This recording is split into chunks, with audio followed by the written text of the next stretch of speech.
真城市，小孩子的样式，天真活泼，满了生机朝气，如同天使来在人间，如同天使来在人间。没有谎言，没有诡诈欺骗，心怀坦荡，活得有尊严。心归给神，让神行得过，是神所喜爱的城市人。喜爱真理的，都是心灵城市，都是心灵城市的人。城市的人以实行真理为乐，顺服神，心灵平安，敬畏神，远离恶，凭生活活着，活在神话里释放自由，接受神的检查，活在神面前，爱神就是幸福，就是快乐。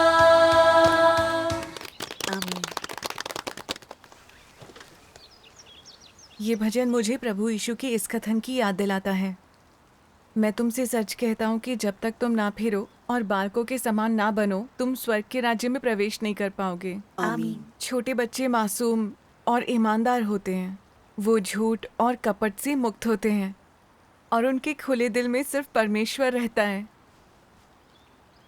परमेश्वर ईमानदार लोगों से प्रेम करता है और यही ईमानदारी तय करती है कि हम बचकर राज्य में प्रवेश कर सकेंगे या नहीं। मैं अपने हाल ही के अनुभव से पहले इस बात की गहराई को बिल्कुल नहीं समझती थी। परमेश्वर का धन्यवाद। मैं ये अनुभव साझा करना चाहूँगी। बहुत अच्छे। मार्च महीने के आखिर में एक दिन सभा में एक अगुआ ने एक भाई के बारे में बताया जिसे गिरफ्तार करके बहुत सताया गया। वो इतना कमज़ोर पड़ गया था कि उसने कलीसिया के 2 सदस्यों को खतरे में डाल दिया। उसने परमेश्वर को धोखा दिया। वो पछतावे से भर गया। फिर परमेश्वर की न्याय और प्रकाशन वाले वचनों को पढ़कर उसे अपनी नाकामी की असली वजह का पता चला और उसने पश्चाताप किया। अगुआ ने इस अनुभव के बारे में हमारी राय मांगी और पूछा कि क्या ये सच्ची गवाही मानी जाएगी। उन्होंने हमसे हमारे विचार भी साझा करने को कहा।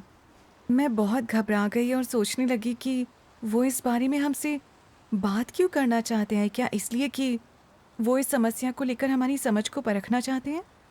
मैंने सोचा उस भाई ने सिर्फ एक पल की कमजोरी की वजह से दूसरों को खतरे में डाल दिया। ये एक अपराध था, मगर बाद में उसने खुद को जाना और सच्चा पश्चाताप किया, इसलिए उसके अनुभव को गवाही माना जाना चाहिए। मगर फिर मैंने अनिश्चय की स्थिति में दोबारा सोचा, मैं पहले दूसरों की राय सुनूंगी ताकि मैं कोई गड़बड़ ना कर दूं या कोई अस्पष्ट बात कहकर बुरी ना बन जाऊं। दूसरे भाई बहन भी अपने विचार व्यक्त करने लगे। शुरुआत में एक बहन ने वही बात कही जो मैं सोच रही थी, तो मैं निश्चिंत हो गई। फिर एक और बहन ने कहा कि वो भाई यहूदा के जैसा था जिसने परमेश्वर को धोखा दिया। ऐसी की गवाही परमेश्वर के लिए दी जाने वाली गवाही नहीं मानी जाएगी। फिर कुछ और भाई बहनों ने कहा कि उसके अनुभव को गवाही नहीं माना जा सकता।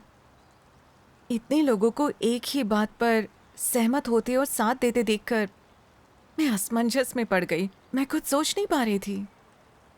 तभी अगुआ ने कहा, जिन्हें ये अनुभव गवाही नहीं लगता वो हाथ उठाएं। तो क्या आपने अपना हाथ उठाया? कई लोगों ने अपने हाथ उठाए, मगर मैं असमंजस में थी तो मैंने हाथ नहीं उठाया। मैं सोच रही थी मैं गलत वक्त पर अपना हाथ नहीं उठा सकती। क्या इससे ये स्पष्ट नहीं होगा कि मुझ में काबिलियत की कमी है। मैं ऐसा सोच रही थी। तभी अगुआ ने पूछा, हाथ क्यों नहीं उठाया। मैंने सोचा, अरे नहीं, वो मुझसे ये सब क्यों पूछ रहे हैं। क्या मुझे अपना हाथ उठाना चाहिए था। मैंने फौरन अपना हाथ उठा दिया। मेरा दिल तेजी से धड़कने लगा। मैं घबराने लगी। मुझे अपना हाथ उठाना चाहिए था या नहीं। हालांकि मेरा दिल भी मानता था कि ये गवाही हो सकती है, मगर मैंने बिना सोचे समझे ही अपना हाथ उठा दिया। मुझे एहसास हुआ कि मैं अपना हाथ उठा चुकी थी, इसलिए मैं दूसरों के विचार सुनने लगी। वो सब अपने विचार साझा कर रहे थे, तो मैं शांति से इस बारे में सोचने लगी। उस भाई ने सच्चा पश्चाताप किया था, इसलिए उसकी गवाही को सही माना जाना चाहिए। मुझे एहसास हुआ कि मुझे अपना हाथ नहीं उठाना चाहिए था। तो क्या फिर आपने अपनी बात साझा की? मैं उस वक्त अपनी राय साझा करना तो चाहती थी, मगर फिर मैंने सोचा कि मुझे अभी पूरी समझ नहीं है। मैं सही भी हो सकती हूँ और नहीं भी। मगर फिर अगवा मेरे बारे में क्या सोचेंगे? क्या वो कहेंगे कि मुझ में काबिलियत नहीं है या मेरे अनुभव में गहराई नहीं है? अगर अगवा को मुझ में ये कमी दिखी तो उनको लगेगा मैं प्रशिक्षण के काबिल नहीं हूँ। फिर परमेश्वर के घर में मेरा कोई भविष्य नहीं होगा। साथ ही वहाँ बहुत सारे भाई बहन मौजूद थे। ऐसे में अगर मैं गलत साबित हुई तो काफ़ी शर्मनाक होगा। मैं बहुत सोचने लगी और कई बार कुछ कहने की कोशिश भी की, मगर फिर आखिर में चुप हो गई। उसके बाद क्या हुआ? उसके बाद अगवा ने सहभागिता करते हुए बताया कि बेशक ये गवाही मानी जाएगी किसी कमज़ोर पल में परमेश्वर को धोखा देने के बाद। न्याय और ताड़ना का अनुभव करके सच्चा पश्चाताप करना एक बेहतरीन गवाही है। हाँ। ये कई भाई बहनों के लिए प्रेरणादायक था। इससे पता चलता है कि परमेश्वर सच्ची आस्था रखने वालों पर दया दिखाता है। परमेश्वर जानता है कि हम कितने भ्रष्ट हैं। अगर हम पश्चाताप करके उसके प्रति समर्पित होंगे तो वह हमें प्रायश्चित का मौका देगा। इस तरह की गवाही परमेश्वर की महिमा बढ़ाती है और शैतान को शर्मिंदा करती है। हाँ। अगवा ने स्पष्ट किया कि हमारी समझ गलत है और कहा कि हम बेईमान हैं जो परमेश्वर के वचनों के अनुसार नहीं सोचते। ये देखकर कि हमें इस समस्या के बारे में बात करनी चाहिए, हमें लगा कि उस भाई के अनुभव में कुछ तो गड़बड़ थी। हम बिना कोई सच्ची बात कहे अंदाजा लगाने लगे कि अगवा क्या सोच रहे हैं। हाँ। अगवा ने शांति से हमारे साथ सहभागिता करते हुए बताया कि हमें हर बात पर खुद विचार करना और अपनी राय बनानी चाहिए। चाहे हम गलत हो या सही, सत्य बोलना चाहिए। यही बात जरूरी है। बिल्कुल। बिल्कुल। सबसे ज़रूरी शब्द सुनकर मुझे बहुत बेचैनी होने लगी। मैंने सोचा उनकी बात सही है। गलत होने के बावजूद अपनी राय जाहिर करना भेड़ चाल में शामिल होने से तो बेहतर है। कम से कम वो मेरी अपनी राय होगी और मैं ईमानदार भी रहूंगी। हाँ। मुझे अपनी राय जाहिर नहीं करने के लिए खुद से नफरत होने लगी। सिर्फ 10 मिनट की बात थी जब मुझे अपनी राय जाहिर करनी थी, मगर मैंने कपट कर सत्य का अभ्यास नहीं किया, मानवीय आचरण भी नहीं दिखा सकी। मैंने न सिर्फ झूठ कहा और गलत काम किया, बल्कि मैं सही तरीके से पेश आने में नाकाम रही। सभा के बाद अपनी प्रार्थना के दौरान मैंने परमेश्वर के वचनों में ये पढ़ा, आस्थावान लोग सही आचरण रखें, गलत रास्ते ना अपनाएं। गलत और बुरे रास्ते क्या हैं? परमेश्वर में उनकी आस्था तुच्छ और कपटपूर्ण होती है। वे घटिया चालबाजी इस्तेमाल करते हैं। वे अपनी भ्रष्टता, कमियां, गलतियां और अयोग्यता छिपाते हैं। वे शैतानी दर्शन पर चलते हैं।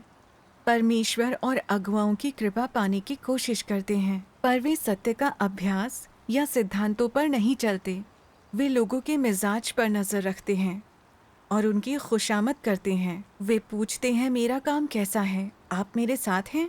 क्या परमेश्वर मेरे अच्छे कामों के बारे में जानता है? अगर वो जानता है तो क्या वो मेरी तारीफ करेगा? परमेश्वर के दिल में मेरी क्या जगह है? क्या परमेश्वर की नजर में मैं कुछ हूँ? असल में वे जानना चाहते हैं कि क्या परमेश्वर में उनकी आस्था को आशीष मिल सकता है। क्या ऐसी ही बातें सोचते रहना गलत और बुरा नहीं है? ये सही रास्ता नहीं है। तो फिर सही रास्ता क्या है? सही मार्ग है परमेश्वर में आस्था के जरिए सत्य की खोज और उसकी प्राप्ति और अपनी स्वभाव को बदलना। आमीन। इसमें परमेश्वर हमें अपने आचरण में और विश्वासी होने के नाते सही मार्ग चुनने की चेतावनी दे रहा है। हमें सत्य की खोज करके सत्य का अभ्यास करना होगा। अगर हमने ये सकारात्मक काम करने की कोशिश नहीं की, अगर हम बेचैन होकर अपनी गलतियां छुपाते रहे, दिखावा करते रहे, अगुवाओं के साथ अच्छे रिश्ते बनाते रहे, कलीसिया में अपने रुतबे की परवाह करते रहे, अगर हम सोचते रहे कि परमेश्वर और अगुआ हमारे बारे में क्या सोचेंगे, तो इसे बुराई के मार्ग पर चलना कहा जाएगा। बेशक।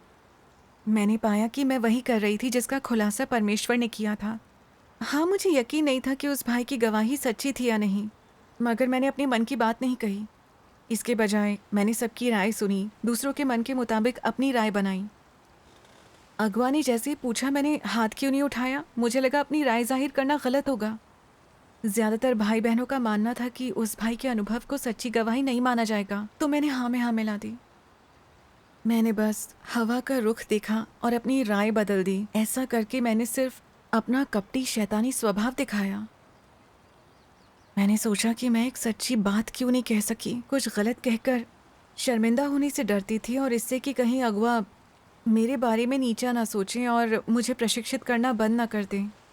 और अगर ऐसी चीज़ें होती रहीं तो शायद मुझे मेरे काम से निकाल दिया जाए।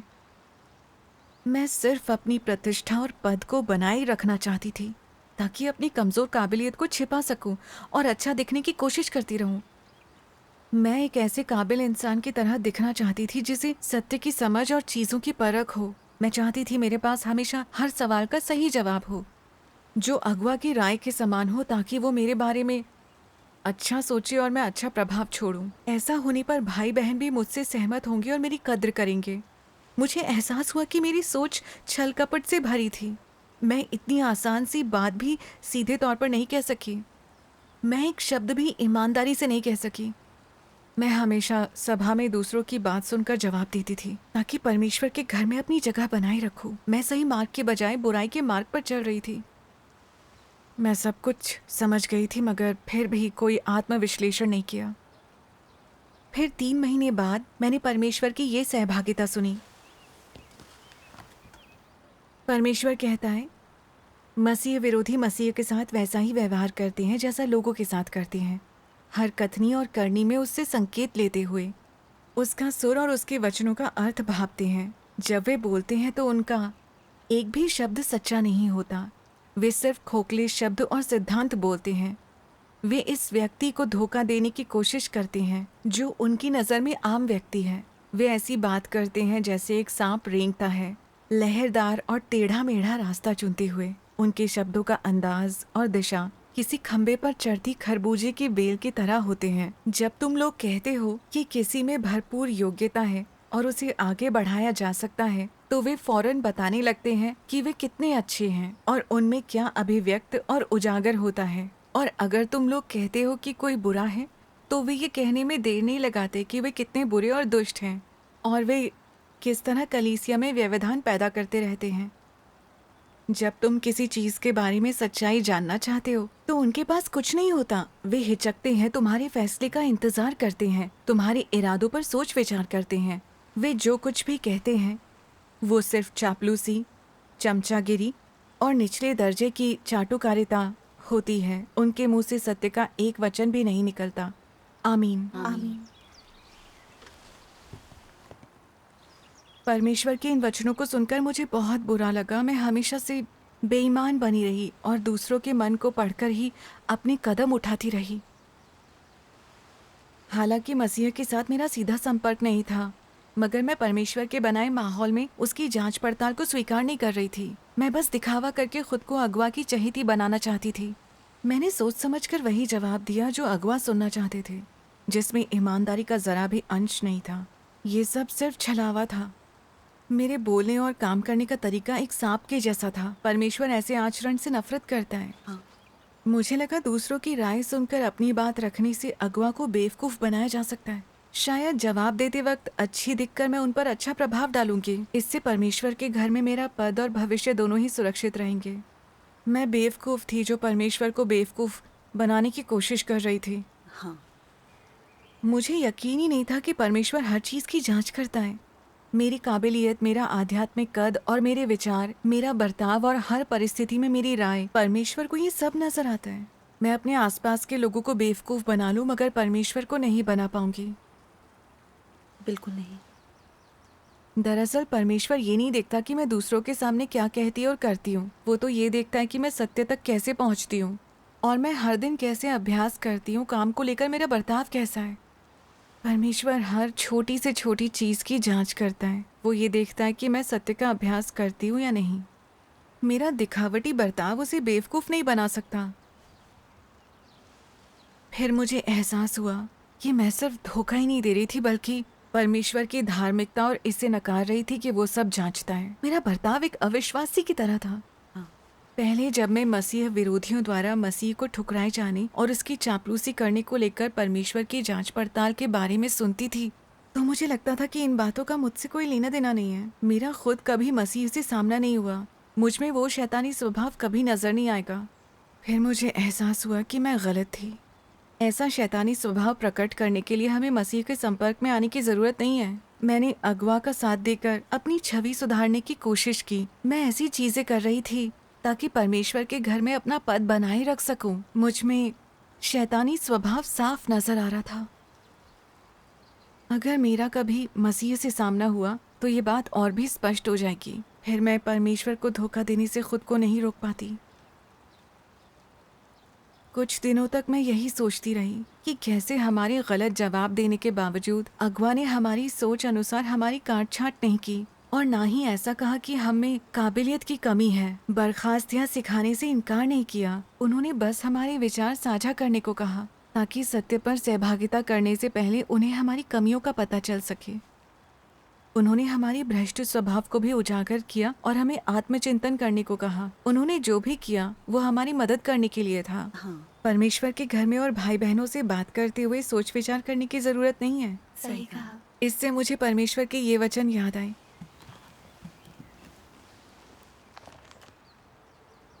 मूल बात यह है कि परमेश्वर निष्ठावान है, अतः उसके वचनों पर हमेशा भरोसा किया जा सकता है। इसके अतिरिक्त उसका कार्य दोष रहित और निर्विवाद है। इसी कारण परमेश्वर उन्हें पसंद करता है जो उसके प्रति पूरे ईमानदार होते हैं। आमीन।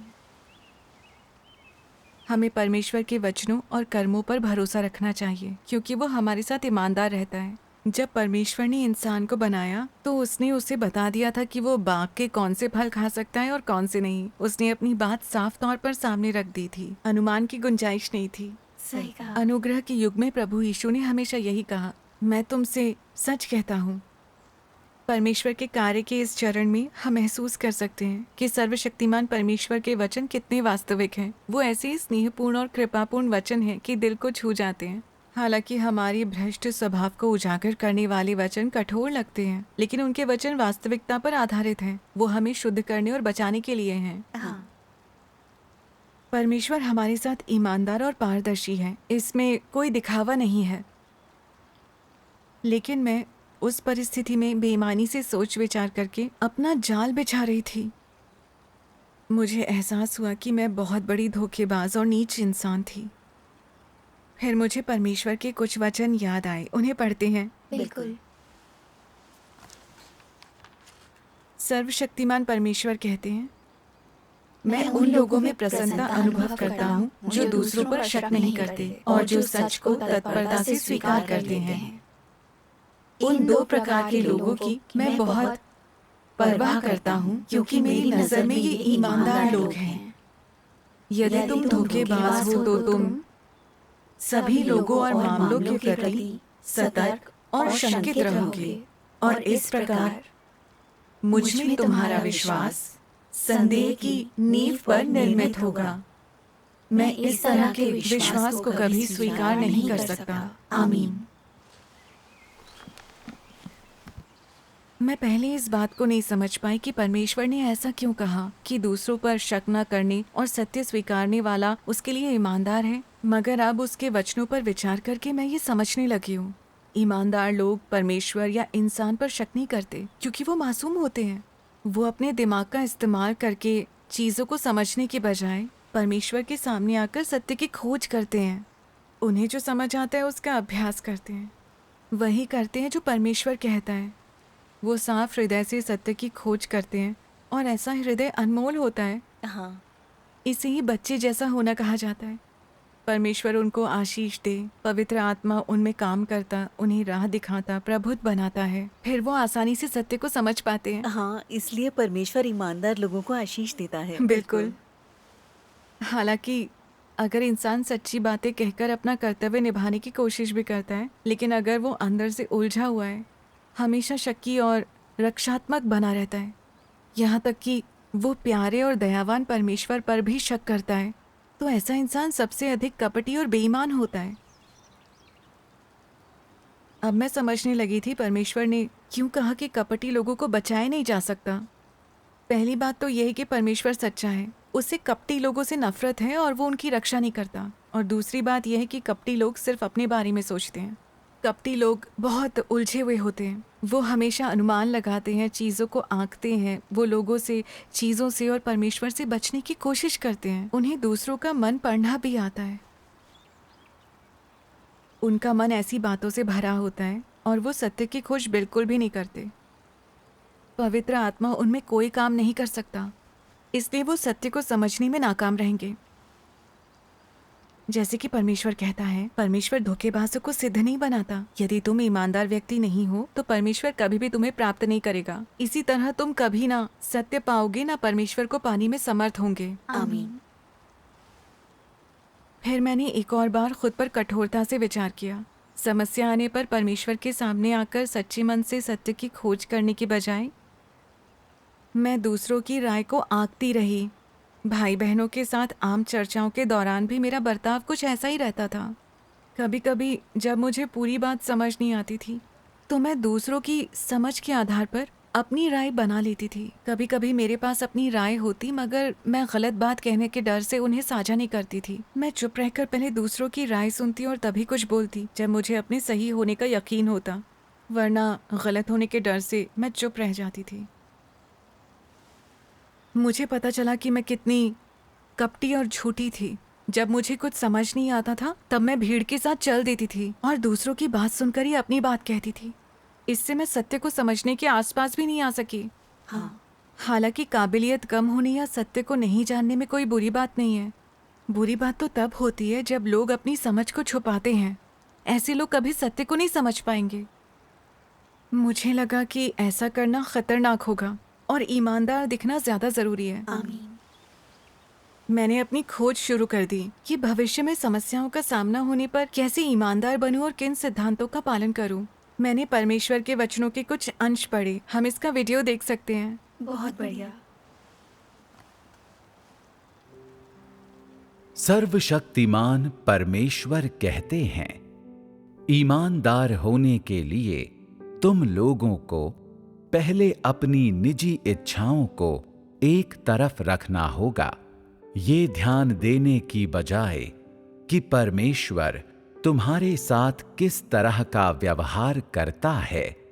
जो कुछ तुम्हारे दिल में है वो कह दो और इस बात की चिंता या परवाह न करो कि तुम्हारे शब्दों का क्या परिणाम होगा। जो कुछ तुम सोच रहे हो वो कह दो, अपनी मंशाओं को एक तरफ रख दो और बस किसी मकसद को हासिल करने के लिए शब्दों को मत कहो। जब तुम्हारे अनेक व्यक्तिगत इरादे होते हैं तो तुम हमेशा तौल कर बातें करते हो। मुझे ये कहना चाहिए वो नहीं, मुझे सावधानी बरतनी चाहिए कि मैं क्या कहता हूं। मुझे अपना मकसद हासिल करना है। क्या यहां व्यक्तिगत मंशाएं जुड़ी हुई हैं? अपने मन में बोलने से पहले ही तुम शब्दों को बार बार कहते हो। तुम जो कुछ कहने जा रहे थे उसे तुमने कई बार संसाधित कर लिया है और अपने दिमाग में कई बार छान लिया है। जब ये शब्द तुम्हारे मुंह से बाहर निकलेंगे तो ये शैतान की चालबाजियों में लिपटे हुए होंगे। अर्थात तुम्हारे मुंह से निकलने वाले शब्दों में व्यक्तिगत इरादे और उद्देश्य होते हैं। ऐसे शब्द खरे नहीं होते और वे दिल से नहीं निकलते। ये ईमानदार होना नहीं है। आमीन। सभी मामलों में तुम्हें परमेश्वर के साथ खुला हुआ और खुले दिल का होना चाहिए। ये एकमात्र शर्त और अवस्था है जिसका परमेश्वर के सामने ध्यान रखना जरूरी है। जब तुम लोग खुले हुए नहीं भी होते तो भी परमेश्वर के सामने तुम खुले हुए होते हो। परमेश्वर जानता है कि तुम लोग खुले हुए हो या नहीं। अगर तुम्हें ये दिखाई नहीं देता तो क्या तुम मूर्ख नहीं हो? तो तुम बुद्धिमान कैसे हो सकते हो? तुम जानते हो कि परमेश्वर हर चीज पर नजर रखता है और सब कुछ जानता है। इसलिए ये न सोचो कि शायद उसे नहीं पता है, क्योंकि ये निश्चित है कि परमेश्वर लोगों के दिमागों में चुपके से देखता रहता है। इसलिए थोड़ा और खुला दिल रखना, थोड़ा और निर्मल होना और थोड़ा और ईमानदार होना लोगों के लिए बुद्धिमानी की बात होगी। ऐसा करने में ही होशियारी है। जब लोग स्वरूप पर ध्यान देने लगते हैं, जब ये चीज उनके दिमाग में घूमने लगती है, जब वे इसके बारे में सोचने लगते हैं, तो ये एक उलझा हुआ मामला बन जाता है। अपने दिमाग में वे हमेशा सोचते हैं, मैं ऐसा क्या कहूं कि परमेश्वर मेरे बारे में अच्छा सोचे, और उसे ये पता न चले कि मैं अंदर क्या सोच रहा हूं, कौन सी बात कहनी ठीक रहेगी। मुझे ज्यादा बातें अपने मन में ही रखनी चाहिए। मुझे थोड़ा होशियारी से काम लेना चाहिए। मुझे कोई तरीका सोचना चाहिए, तो फिर शायद परमेश्वर मेरे बारे में अच्छा सोचे। क्या तुम लोगों को लगता है कि परमेश्वर को पता नहीं चलेगा कि तुम हमेशा इस तरह की बातें सोचते रहते हो? तुम जो कुछ भी सोचते हो, परमेश्वर को उसका पता होता है। इस तरह से सोचना कितना थका देने वाला काम है। इससे कहीं ज्यादा आसान है ईमानदारी और सच्चाई से बात करना, और इससे तुम्हारी जिंदगी भी कहीं ज्यादा आसान हो जाती है। परमेश्वर कहेगा कि तुम ईमानदार और निर्मल हो और तुम खुले दिल के हो। ये असीमित रूप से एक अनमोल चीज है। अगर तुम्हारे पास खुला हुआ दिल है और ईमानदार रवैया है, तो कई बार हद पार कर देने पर भी और मूर्खताएं करने पर भी परमेश्वर इसे उल्लंघन नहीं मानेगा।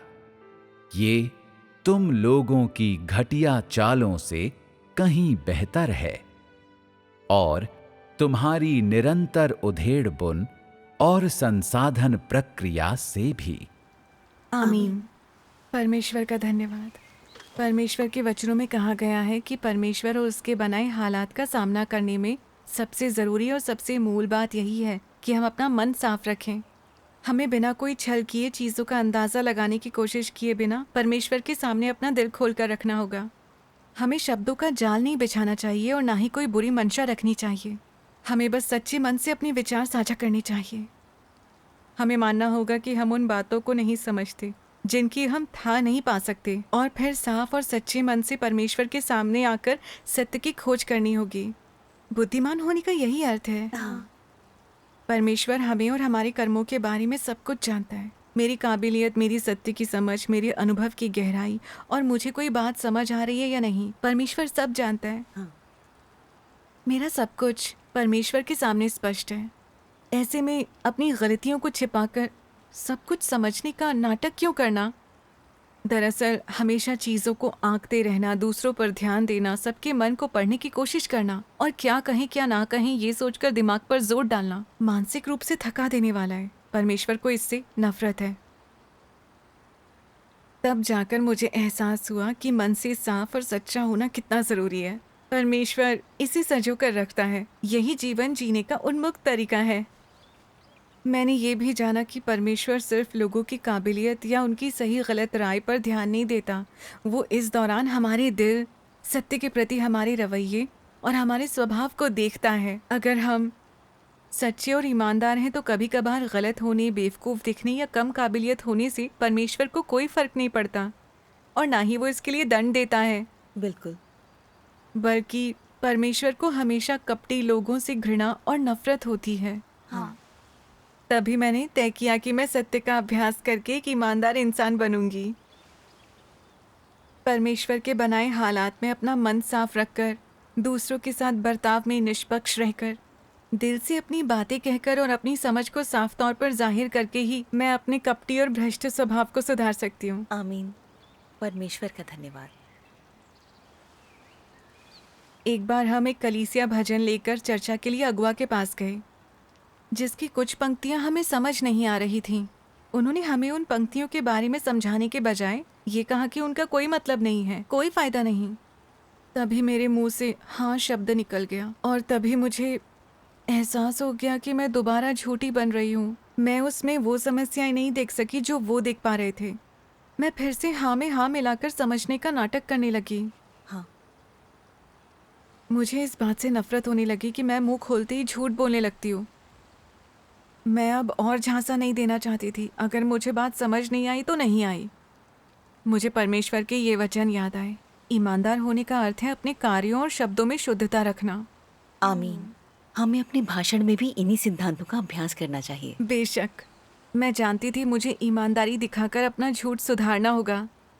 मैंने अगुआ से कहा, मुझे लगा था कि इन 2 पंक्तियों में कुछ गड़बड़ है, मगर ये नहीं समझ आया कि इसका कोई मतलब नहीं है। उन्होंने उस भजन की समस्याओं पर हमारे साथ सहभागिता की और फिर उस भजन को लेकर मेरी समझ में थोड़ा सुधार आया। मेरे मन को जैसे शांति मिली। हाँ। सच ये है कि हमें अपने शब्दों, कर्मों या विचारों को सजाने संवारने की ज़रूरत नहीं है। हमें बस ऐसा ईमानदार इंसान बनना चाहिए जो व्यवहारिक और वास्तविक हो। सही कहा। अब मैं अपनी टीम के भाई बहनों की समस्याओं पर चर्चा करते वक्त ईमानदारी का अभ्यास भी करने लगी। चाहे गलत रहूं या सही, मैं अपनी राय साझा करने लगी थी। मुझे जो बात समझ नहीं आती उसे बोल देती और अगर मैं गलत होती तो उसे ठीक करती थी। इससे मुझे काफ़ी शांति मिली। मैं अभी भी एक सच्ची ईमानदार इंसान बनने के आसपास नहीं पहुंची हूँ, मगर मैंने ईमानदार होने के महत्व को ज़रूर समझ लिया है और मैं जान गई हूँ कि यही परमेश्वर द्वारा बचाए जाने का एकमात्र तरीका है। मैं वाकई एक ईमानदार इंसान बनना चाहती हूँ और उसके लिए निरंतर कोशिश करते रहना चाहती हूँ। परमेश्वर का धन्यवाद। परमेश्वर का धन्यवाद।